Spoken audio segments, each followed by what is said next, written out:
Coach, this is going to be the last game at the Oakland Coliseum. I know how much this building means to you, and it's going to be a special moment taking on the Jaguars.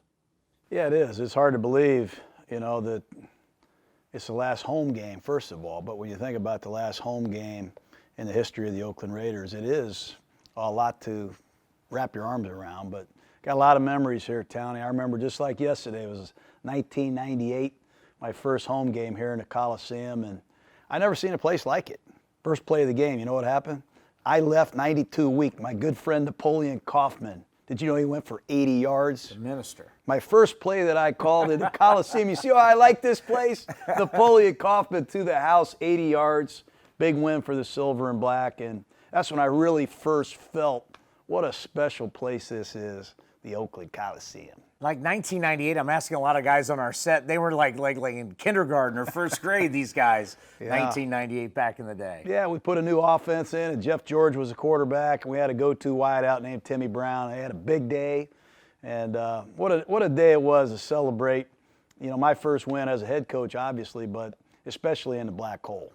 Yeah, it was a special time because I actually did Coach Gruden's first radio interview back in the day, and so I remember 1998 back in those days, and what a special time it was when you came on with the Oakland Raiders. Yeah, it was. It was a goal of mine to someday be a coach in the NFL and to have a chance to, be with the Raiders. My team as a kid growing up was, kind of a childhood dream, and to work for Al Davis and a storied franchise like this meant a lot to me then, and it means more to me now. But, like we say, some really great, memorable wins here.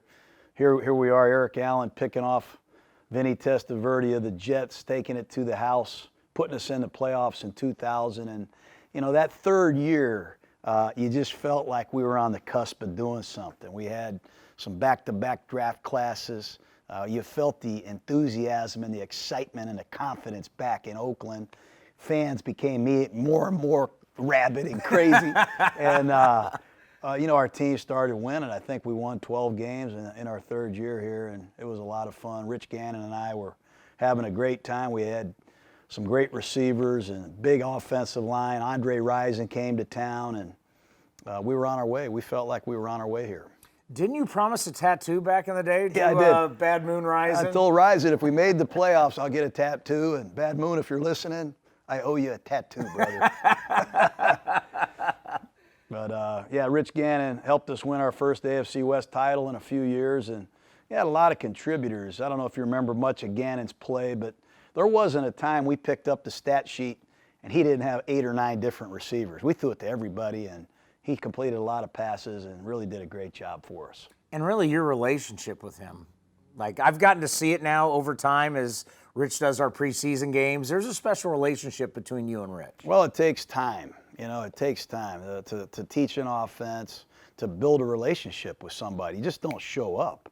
Like you and I, Townie, it's been 2 years. No. We see our relationship now, how much better it is. Yeah. Everything takes a little bit of time, but Gannon and I were so similar. We love football. We felt this urgency every single day to get better and bring the Raiders back, and he's a big reason why we did it. And then here in 2000, we clinched. Big Link. Big Lincoln Kennedy, the voice of the Oakland Raiders now. But Gannon got hot against Carolina. I think we scored 50 points. And Tyrone Wheatley, Zach Crockett, our big back combination, gave us a great play-action attack. And 52-9, by the way. Yeah, Rich was unbelievable that day. And he used everybody. But it was just the crowd, the feeling of going down in the black hole after the wins, getting in my car and going home and feeling the vibe of the Raider fans. It was really cool, and I can't wait to get back in here and hang out with them again on Sunday one more time. But the most exciting I've ever seen this place was when we beat the Dolphins in the playoffs. It was fun to just sit back and watch, and it was a slugfest. Miami had a hell of a defense, and Torrey James took this pick six to the house, and the place almost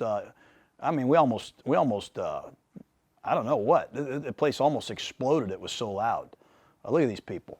And they're all still here today, and they're kids now, and their kids' kids. They're being brought up the right way, and they've been trained well here in the black hole. Well, what a fan base we have. There was nothing like it. In the NFL, back in those days when you were winning, there was nothing like it. well, we're going to win again. Yeah. You know, and I don't want to say anything stupid or make any bold predictions, but anything great takes time. I always say you don't rush greatness. You know, sometimes you don't explode onto the scene as a rookie. Sometimes you don't do it in your second year. But we're acquiring the right kind of mental toughness and physical toughness. We're getting talent, and we're going to be there. We're going to be back. But it takes a little time, and it took a little time here the first time around. But when you get it going, it's contagious, and there's nothing like it here in Oakland. This is the reason you came back. These memories is why you came back. Yeah, it's the only reason I came back. And, you know, I don't feel real good today. I haven't slept much, you know, the last few weeks in particular. But we owe these fans a great effort. Can't make any promises what's going to happen in the game on the scoreboard.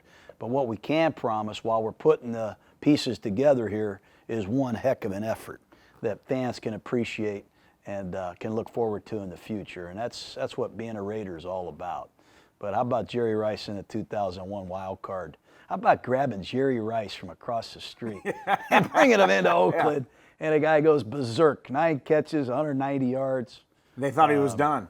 They thought he was done. Yeah. And, hell, I bet if I called Jerry and Charlie Garner, they'd come out and help me tomorrow afternoon if we need it. But just some great memories, Townie, and we got to create some more for the Raiders in the future. But like I said, it's really important that we lay down a great effort for our fans and leave them with something to remember us by.